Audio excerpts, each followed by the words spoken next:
ती गोष्ट पेपरच्या दिवशी सकाळी तुम्हाला काय करायचं आहे.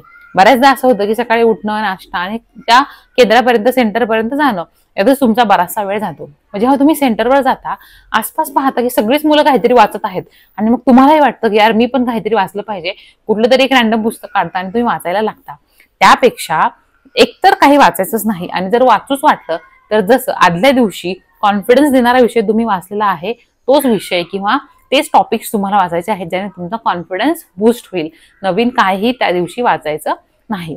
बरं, मग होतं असं की समजा तुम्हाला पेपरला आतमध्ये जायला वेळ आहे, तर एकदम शेवटी शेवटी आतमध्ये जाऊन एकदम रश करण्यापेक्षा तुमच्या जरी केंद्रावर तुम्ही वेळेत पोहोचलेले असाल तरी तुमच्या हॉलमध्ये सुद्धा तुम्ही अर्धा पाऊण तास आधीच जाऊन बसणं अपेक्षित आहे.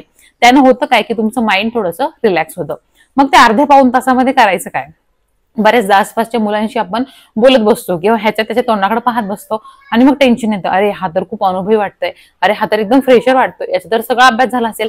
या सगळ्या गोष्टींचा विचार करण्यापेक्षा आता तुम्हाला तिथे एक छोटीशी ऍक्टिव्हिटी करायची आहे. ती कोणती ऍक्टिव्हिटी करायची. तुम्हाला सगळ्यांना माहिती आहे आपला हा पेपर तुम्हाला मॅनेज करायचा आहे. या 60 मिनिटांमध्ये तुम्हाला जे प्रश्न सोडवायचे आहेत त्यासाठी तुमचा ब्रेन एकदम ऍक्टिव्ह असणं गरजेचं आहे.